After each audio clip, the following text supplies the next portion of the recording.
Disa studime kanë treguar se mosha mesatare e menarkes apo menstruacioneve të para ka rënë nga 17 vjeç në vitet 1900 në rreth 12 vjeç në vitin 2000 dhe në rreth 10 deri në 11 vjeç gjatë 10 vjeçarit të fundit në shumicën e vendeve të zhvilluara. Por a duhet dhe pse duhet të shqetësohemi për menarken e hershme? Ndiqni programin Shpresë për ty për të mësuar më shumë.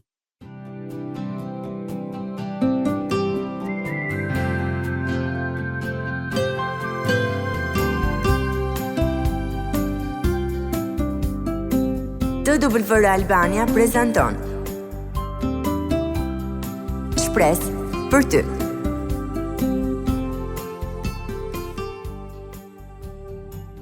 Përshëndetje mikesha të dashura dhe mirë se vini në programin Shpresë për ty. Unë jam Marta dhe unë jam Dena. Ju përshëndesim dhe ju falenderojmë që na ndiqni. Në një nga programet tona të shkuara kemi diskutuar për temën si mund të flasim vajzave për menarken, që është ardhja e menstruacioneve të para. Dhe këtë e bëm për të ndihmuar nënat në komunikimin me vajzat e tyre në moshën e pubertetit. Sot do të diskutojmë një temë tjetër që ka lidhje me menarken dhe është bërë shqetësuese për shumë prindër që pyesin si është e mundur që vajzës sime i kanë ardhur menstruacionet kaq herët. Dhe herët do të thotë në moshën 10-11 vjeçe. Ne shpresojmë dhe lutemi që ju të merrni përgjigje për këtë pyetje përmes programit tonë të sotëm, për të cilin jemi bazuar në disa studime të ndryshme. Puberteti është një periudhë kalimtare midis fëmijërisë dhe moshës së rritur, gjatë së cilës ndodh pjekuria seksuale. Menarkea, që janë menstruacionet e para, është një moment kyç në zhvillimin e vajzave, pasi përfaqëson fillimin e aftësisë riprodhuese femërore. Menarkea, një ngjarje e vonshme gjatë pubertetit, zakonisht ndodh 2 deri në 2 vite e gjysmë pas fillimit të pubertetit dhe karakterizohet nga zhvillimi i gjoksit dhe rritja e qimeve pubike. Disa studime kanë treguar se mosha mesatare e menarkes ka rënë nga 17 vjeç rreth viteve 1900 në rreth 12 vjeç në vitin 2000 dhe në rreth 10 deri në 11 vjeç gjatë 10 vjeçarit të fundit në shumicën e vendeve të zhvilluara. Mosha e menarkes ndryshon midis vendeve, brezave dhe racave. Menarkea është një fenomen kompleks që ndikohet nga faktor gjenetik dhe mjedisor. Rreth gjysma e ndryshimeve në moshën e menarkes në vendet në zhvillim mund të shpjegohet nga faktor gjenetik. Ajo është shpesh e ngjashme midis nënës dhe vajzës, duke mbështetur ndikimin gjenetik. Studimet gjenetike kanë treguar se disa gjene ose zona gjenetike lidhen me moshën e menarkes. Ulja e moshës së menarkes mund të shpjegohet pjesërisht edhe nga faktor mjedisor, si ushqyerja dhe rritja e obezitetit. Siç e tha, menarkea e hershme zakonisht përkufizohet si ardhja e menstruacioneve para moshës 12 vjeç, dhe disa studiuese vendosin këtë kufi në 10 ose 11 vjeç. Faktorë të mundshëm që lidhen me menarken e hershme përfshin ushqyerjen artificiale në foshnjëri, rritjen e yndyrës nën-lëkurore, indeksin e lartë të masës trupore, ekspozimin e hershëm ndaj kimikateve që ndikojnë tek hormonet, konsumimin e pijeve me sheqer, si edhe rritjen e rasteve të pubertetit të parakohshëm. Ajo është lidhur gjithashtu me rezistencën ndaj insulinës dhe kolesterolit të lartë, gjë që më vonë çon në rrezik më të lartë për sëmundje kardiovaskulare si hipertensioni, sëmundjet koronare të zemrës, goditja në tru dhe diabeti. Menarkea e hershme lidhet edhe me probleme psikosociale si ankthi, depresioni apo përdorimi i substancave. Ajo mund të shkaktojë edhe mbylljen e hershme të pllakave të rritjes së kockave, duke bërë që gjatësia përfundimtare e vajzës të jetë më e shkurtër se potenciali i saj gjenetik. Për më tepër, vajzat që kanë menarke para moshës 12 vjeç kanë një rrezik 23% më të lartë për të zhvilluar kancer gjiri, krahasuar me ato që e kanë në moshën 15 vjeç ose më vonë. Shqetësimi publik për menarken e hershme është rritur për shkak të pasojave të saj në jetën e mëvonshme. Disa studiues sugjerojnë se këto pasoja mund parandalohen përmes edukimit shëndetësor, që synon uljen e konsumimit të fruktozës, e cila gjendet në sasi të larta në pijet me sheqer. Studimet kanë treguar se vajzat që konsumojnë më shumë pije të tilla gjatë ditës e përjetojnë menarken më herët se ato që konsumojnë më pak se 2 pije në javë. Heqja e këtyre pijeve nga shkolla dhe promovimi i një diete të balancuar mund të jenë mënyra efektive për ta ulur këtë konsum. Fillimi i pubertetit kontrollohet nga sisteme hormonale komplekse në trup. Deri para disa vitesh besohej se obeziteti ishte shkaku kryesor. Sot dihet se ka edhe faktorë të tjerë. Dhe një studim tjetër që është bërë nga BBC diskuton pak më gjerë këta faktor. Ja se çfarë thot ky studim. Fillimi i pubertetit përcaktohet nga 2 rrjete të gjera komunikimi në trup, të njohura si boshtet hipotalamus, hipofiz, adrenal ose HPA dhe hipotalamus, hipofiz, gonadal, HPG.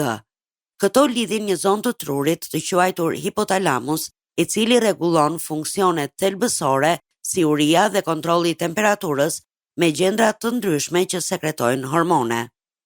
Audrey Gaskins, profesoreshe asociuar në Universitetin Emory në Atlanta të Shteteve të Bashkuara, thot se 10 deri në 20 vite më parë shkencëtarët mendonin se shkaku i vetëm i pubertetit të parakohshëm ishte obeziteti në fëmijëri, ku proteinat e prodhuara nga qelizat dhjamore, të quajtura adipokina, luanin rol në stimulimin e boshtit HPA dhe HPG. Vetëm kohët e fundit, njerëzit kanë filluar të kuptojnë se kjo nuk e shpjegon plotësisht dhe se duhet të përfshihen edhe faktor të tjerë, thot ajo. Në vend të kësaj, një numër studimesh në 3 vitet e fundit kanë treguar një shkak tjetër më të papritur, ndotjen e ajrit. Shumë nga këto kërkime janë bërë nga shkencëtarë në Korenë e Jugut, ku qytete si Seuli, Busani dhe Incheoni renditen ndër 100 qytetet më të ndotura në botë.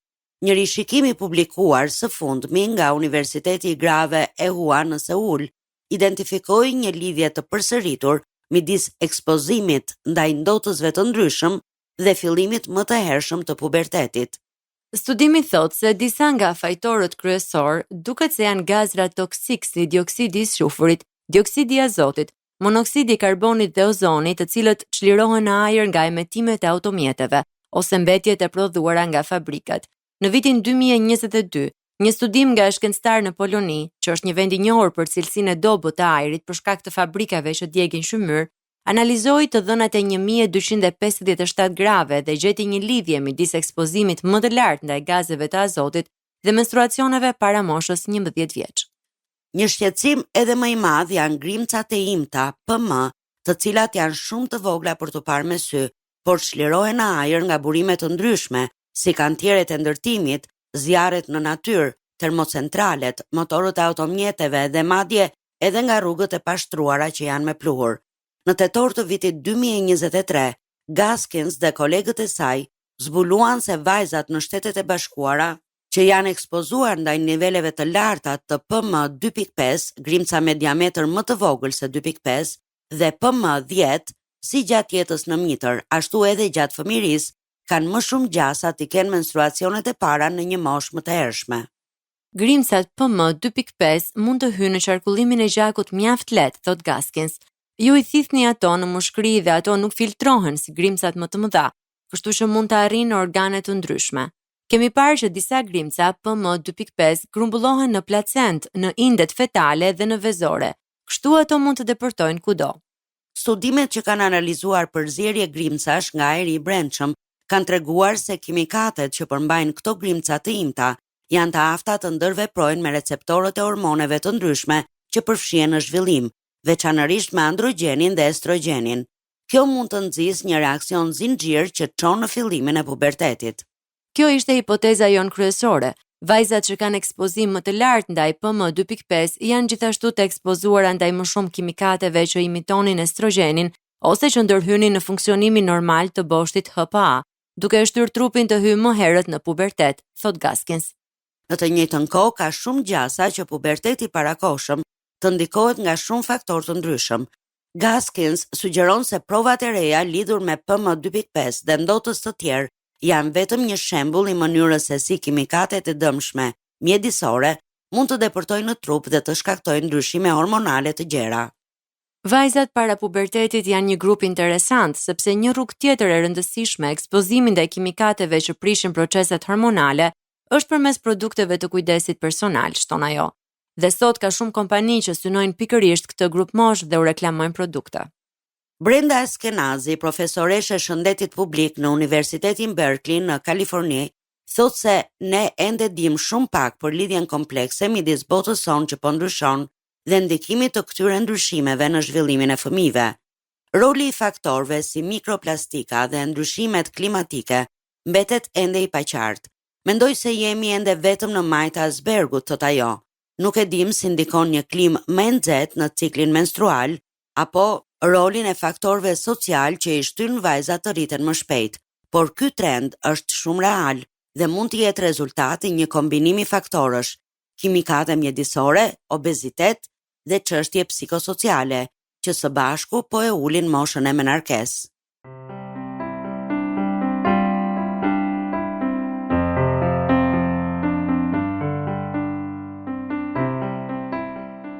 Jemi sërish në studio, mikesha të dashura, po ndiqni programin Shpresë për ty. Sot po flasim për menarken e hershme, për të cilën pyesin shumë nëna, madje mund të themi se edhe shqetësohen. Tani le ta shohim këtë fazë të jetës nga një këndvështrim biblik, duke u lutur që ju të gjeni inkurajimin e nevojshëm për ju dhe vajzat tuaja. Puberteti është një nga periudat më transformuese të jetës njerëzore, një ure natyrshme që lidh pafajësinë e fëmirisë me përgjegjësitë e moshës së rritur. Ndonse Bibla nuk përdor terminologjinë mjekësore moderne për të përshkruar ndryshimet hormonale, ajo ofron një kornizë të pasur frymërore dhe morale që e sheh këtë tranzicion jo si një kaos biologjik, por si një zhvillim të qëllimshëm të krijuar nga Perëndia. Në qendër të vështrimit biblik mbi pubertetin qëndron ideja e dizajnit, krijimit hynor. Sipas Psalmit 139, njeriu është formuar në mënyrë të mrekullueshme, gjë që sugjeron se çdo ndryshim fizik, rritja e shtatit, ndryshimi i zërit apo pjekuria riprodhuese janë pjesë e një plani më të madh.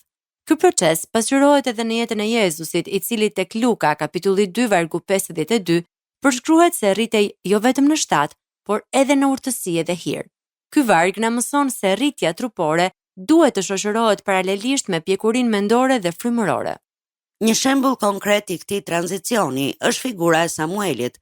Kur ishte ende djalosh, ai jetonte në tempull dhe filloi të dëgjonte zërin e Zotit në një moshë kur po formohej. Historia e tij tek e para e Samuelit kapitulli 3 tregon momentin kritik kur një i ri mëson të dallojë udhëheqjen hynore nga ajo njerëzore.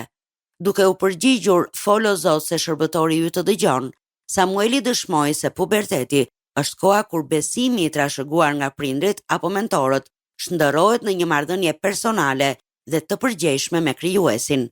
Ai vazhdoi të rritej në shtat dhe në hir, duke treguar se rritja fizike është e plot vetëm atëherë kur shoqërohet me integritet moral. Sfidat emocionale që vinë me këto vite kërkojnë një disiplinë të re, disiplinën e vetë kontrollit. Për herë të parë, i riu përballet me impulse që kërkojnë drejtim. Bibla, përmes letrave të Palit, e vë theksin tek shenjtëria e trupit, duke e parë atë si një enë që duhet mbajtur me nder. Në këtë fazë, parimi i ruajtjes së zemrës bëhet jetik, duke inkurajuar adoleshentët ta mbrojnë botën e tyre të brendshme nga konfuzioni i identitetit. Pra, puberteti sipas Biblës nuk është thjesht një fazë në të cilën duhet mbijetuar, por një proces shenjtërimi dhe përgatitjeje. Ai është momenti kur njeriu fillon të lër pas gjërat fëmijërore për të përqafuar thirrjen e tij si një i rritur i përgjegjshëm, i cili e nderon Perëndin përmes trupit, mendjes dhe karakterit të tij. Le të shohim disa hapa se si mund të ndërtohet një identitet i shëndetshëm frymëror gjatë pubertetit. Hapi i parë, identiteti fillon nga e vërteta. Kush thot Perëndia se jam unë? Në këtë moshë, vajzat ndikohen shumë nga rrjetet sociale, nga shoqëria, pra nga standardet e bukurisë që ato përcjellin. Por identiteti frymëror nuk ndërtohet mbi opinionet e njerëzve, por mbi të vërtetën e Perëndisë. Psalmi 139 vargu 14 thot: Unë do të kremtoj, sepse jam krijuar në mënyrë të mrekulluar.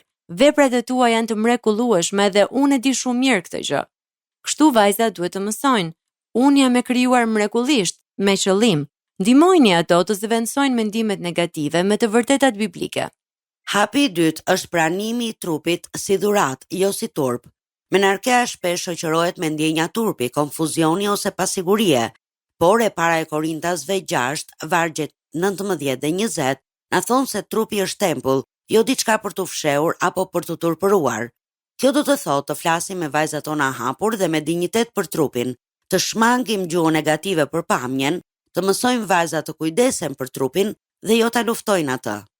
Hapi i tretë për një menarke të shëndetshme është ndërtimi një marrëdhënieje personale me Perëndin. Identiteti frymëror nuk trashëgohet automatikisht, ai ndërtohet. Jeremia kapitulli 29 vargu 13 thot: Do të më kërkoni dhe do të më gjeni, sepse do të më kërkoni me gjithë zemrën tuaj. Disa gjëra që mund të bëni me vajzat janë: lutje e thjesht, e përditshme, lexime të shkurtra nga Bibla, biseda të sinqerta me Perëndin, jo formale.